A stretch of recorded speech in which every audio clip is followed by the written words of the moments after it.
あんまりね見せたくないんですが、このようにね頭につけて、外に行きます。そうすると両手が使えて、本当に一度使うとですね、あんまりかっこいいものではないんですが、一度使うと多分やめられなくなりますね。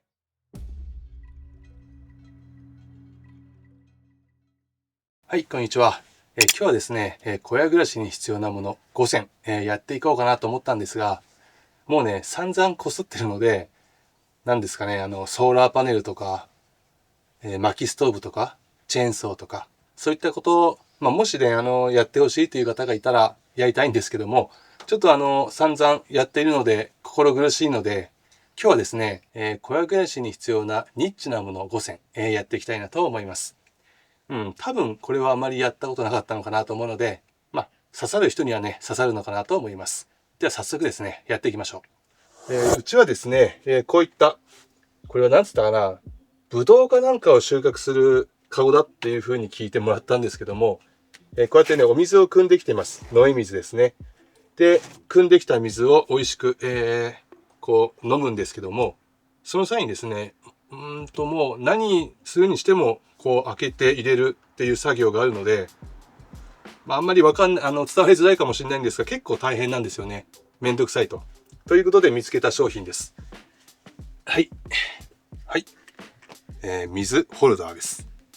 このね、持ち手ですね。これがついています。で、ここはロックで簡単に外せて、すぐに水が注ぐことができると。そしてロックもできますと。非常に便利です。でね、商品はね、本当はここにもう一つ、なんかバンドみたいなのがついてるんですが、つけなくてもね、使えたんで、こっちの方が扱いやすいので、うちでは取ってしまっています。ね。で、便利なんで、もう一つあります。ここにね、ネジが切ってあって、キャップにね、こう回してつけると、たったそれだけのものです。これがですね、なかなか馬鹿にできないですね。1日にもう何度も何度も使うので、非常に便利です。これが1番目。何ですか、名前がちょっとわかりませんが、水ホルダーとかそんな感じで呼んでますね。はい。ちょっとね。2番目はですね、水タンクですね。これが、今我が家にある水タンクなんですけども、すごいいっぱいあると思います。で、それぞれですね、説明していきたいんですが、まずここの3つ。見分けとしてはこの2つとね、見分けはつかないかと思うんですが、このキャップ、ここを見てください。この3つはですね、ついていません。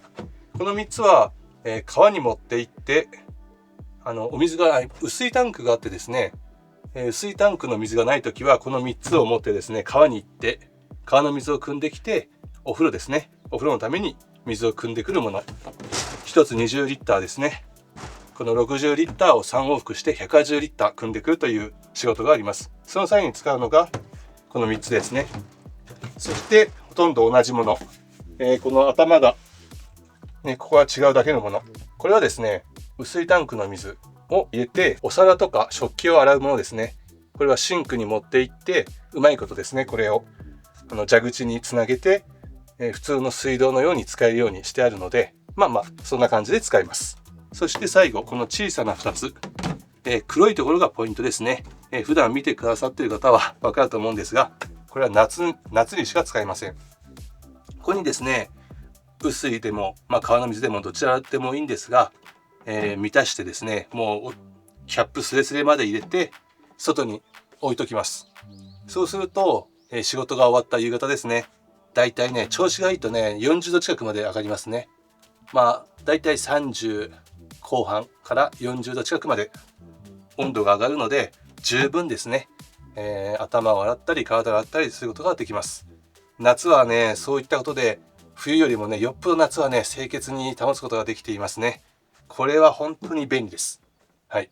やめて、ダメだよ。はい。ではね、3番目です。3番目はですね、このバーナーたちですね。ちょっと外で使っているので汚いかと思うんですが、普通にですね、これはキャンプなんかで使う、いわゆる OD 缶と呼ばれているものですね。ちょっと危ない。火つけるよ、お前ら。こう、と、ね、つけるものです。これは、冬だったら薪ストーブにも使えますし、夏だったらですね、お風呂ですね。お風呂の焚き付けに使っています。で、これが OD 缶用です。で、中にはですね、この先っぽのこのバーナーのところの紹介なんですが、普通のね、家庭用のカセットコンロ用のもの、これとこれは外しましょうか。頭が違うんですよ。で、これを間違えると使えないので、ちゃんとね、専用のものを買わなくちゃいけません。はい。これカセットコンロはこうです。で、OD 缶はこれですね。キャンプなんかで使うもの。で、これで僕が今までこの2つしか知らなかったんですが、実はですね、もう1個ありました。これ。ネジが切ってあるので、つけようと思えばですね、この OD 缶につけることも可能なんですが、つけたらですね、全然バーって火が出なかったんですよ。じゃあこれ専用のものしか使えないらしくて、この外のものなんですが、使えなかったんですよね。で、専用のものを買わなくちゃいけない。見た目はこんな感じなんですけど、なんか専用なんでね、なんか使い終わったらもうこれが使えなくなってしまって、これ買って失敗したなと思っています。なので基本的にはこの2種類覚えておけばいいのかなと思いますね。本当にね、頑張りたい人はマッチの火1本でもね、焚き付けというのは可能なんですが、やっぱりね、毎日のことなんで、あんまりね、時間かけたくないなって思うようになると思います。その時はね、やっぱりこういった力強く出るですね、バーナーを買った方が便利なので、僕はおすすめしたいですね。はい。もう1個買えばね、1年以上全然持ちます。すごく長持ちします。全然コスパもいいんでね、おすすめですね。はい。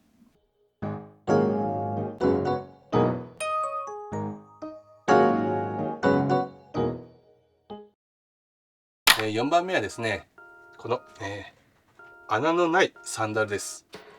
何を言ってるのかなと思ってわかんないかと思うんですが、やっぱりですね、うちはですね、ちっちゃな小屋なので、外にもね、物がいっぱいあります。で、一番大きいのは、お風呂とトイレが外にあるといったところですね。なのでね、一日にね、もう何回も外と小屋を行き来します。その際に毎回ね、紐の靴を履いていると大変なので、おい、サバ、やめてね。食べないで。これはそういう草じゃないから。サンダルがね、いいなと思うんですよね。皆さんもね、想像してみてもらいたいんですが、こう、さっと履いてね、外に行きたいので、いつもサンダルを履いてるんですよね。だいぶね、定番商品といえばですね、クロックスとかあると思うんですよね。で、僕も、安かったんでね、移住したての頃、一度クロックスを買ったこともあったんですが、非常にね、履きやすくていいなとは思うんですよね。クロックスといえばね、僕はその出会いはね、旅中だったんですよね。なんて便利なんだと感動してね、本当に欲しいなと思った記憶があるんですけども、その後ね、日本でもすごい流行って、みんなが履いて、偽物もいっぱい出てきて、で、なんとなくもう履かなくなってきたんですが、で、やっぱり一番履かなくなった理由はですね、この穴なんですよね。みんな穴開いてるじゃないですか。川とかに入ったりした時にも使える。アウトドア用なんでね、穴が開いてる方が便利だと思うんですが、うちの場合はですね、やっぱり山林っていうこともあって、下にね、いっぱい砂利とか草とかいっぱい生えてるんですよね。そんな中、穴の開いたサンダルで歩くと、もうね、気がつくとこの中にね、いっぱい入ってるんですよね。いろんなものが。で、そのたんびに帰っていくたびにトントンってやって出して、悪いことにね、例えばヒルとか、そういったものもいるんですよね、山ってね。非常に怖いので、こういったものを買ったんです。これは、ビルキーって書いてますが、ビルケンのなんか亜種ですよね。ただ、もうすごく履いてるんでね、もうボロボロで何度も直しています。で、今までにね、2回買い替えようと思ったことがあったんですが、そのたんびにですね、これ値段が上がっていて、買った当時は4、5千円だったと思うんですよね。今ではもう高くてとても買えないので、もう買おうかなと思って調べて高いなと思うたんびに、壊れたところをね、直して使っています。もう長いですね。で、あとこの中敷きがやっぱりね、ビルケンなんで非常に調子が良くて、履きやすいので気に入って履いてますね。これ手放せないんですよね。で、類似品もあるとは思うんですが、やっぱりこの先ほども言ったようにこの中敷きとかね、やっぱビルケンの履きやすさには変えられないので、やっぱりどうしてもね、ちょっとこのビルキーをね、履きたいんですよね。ということでこちらも紹介しました。はい、次行きましょう。5番目です。ちょっとね、今時間に追われているので早口になっていたかと思うんですが、5番目ですね。5番目はこのヘッドライトです。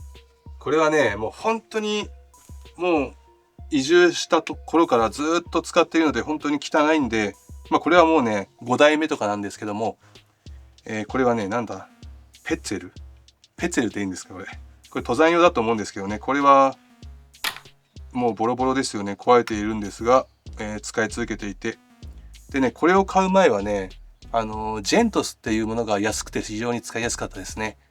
で Amazon で調べると、ヘッドライトで調べるとね、もうほとんどそのジェントスだったんですよ、今までは。で安いのからいいものまでずっと全部ね揃っているので、ジェントスの中探すというのがね定番だったんですが、最近はどうもねちょっと買いづらくなってきたのかなと思っていますが、もしもこれが壊れたらね、僕はまたこれか、もしくはジェントス買おうかなと思っています。先ほども言ったようにね、もうすごい外によく行くんですよね。もう昼間ではなく夜も暗くなってからも何度も何度も外に行くので、やっぱりライトが必要なんですよね。で普通のライトだと片手が使えなくなってしまうので、これを頭につけて、はい、あんまりね見せたくないんですが、このようにね頭につけて、外に行きます。そうすると両手が使えて、本当に一度使うとですね、あんまりかっこいいものではないんですが、一度使うと多分やめられなくなりますね。本当に便利です。で、僕のこだわりとしてはですね、はい、これ普通につきましたね。で2回目押すと明るくなると。で3回目ともっと明るくなります。でこれはあってもなくてもいいんですが、一番僕のこだわりポイントはですね、さらに長押しするとこの赤外線みたいに赤いね光がつくんですよ。で夜出た時にあんまり明るいとね、なんかやっぱりこう真っ暗な中だと目立つんですよね。あとこの赤い光だとものすごく電池が持ちます。意外とこの赤い光でもね十分歩けたりするので、僕はね夜あんまりこう目も痛いので、こういう優しい光で外を歩くのが気に入っています。なのでジェントスでもこれでもこのペツェルでもこの赤いランプがついたものをこだわって買っていました。はいね、もう使いすぎてね、本当にもうずっと使うので、もう汚くてね、あんま見せられないですけどね。で僕がねずっと使ってた理由の一つとして、電気を引く前はですね、このヘッドライトをつけてずっと読書してました。だからもう一番スマホよりもね一番使っていたんじゃないですかね。もう思い入れもたくさんですね、ヘッドライト。はい。でこの5個でね終わりにしようかなと思ったんですが、もう一つ、番外編としておまけがあります。最後にねそれを紹介して終わりたいと思います。はい、最後はですねこれ、空気清浄機に見えて、違うんですね。本当は花粉症なんでね空気清浄機も欲しいっちゃ欲しいんですが、これはですね、除湿機ですね。でこれから、梅雨の時期なんかはもう絶対に必要なんですが、このね山林というのはですね非常に湿気が多いですね。なのでちゃんと空気の入れ替えとかできないと、小屋の中でもねカビが発生する可能性が高いです。なのでうちではですねこの除湿機が欠かせません。これはね意外と盲点なんじゃないかなと思います。今までのものに比べたら高級なんですが、これはちょっともう必須レベルでね必要なんじゃないかなと思っています。だから電気を引く前はね本当に大変でしたね。とにかく風通しを良くしてカビが生えないようにね本当に頑張っていましたね。それがこれを買ってからですね、もう全くカビの心配はなくなりました。これはね非常に優れものでしたね。こんな感じで、小屋暮らしのニッチな、アイテム5選でした。ニッチじゃない方のね、5選ももしですねリクエストがあれば作りたいと思います。最初はですね、なんかあった、入札された、いいや、はい、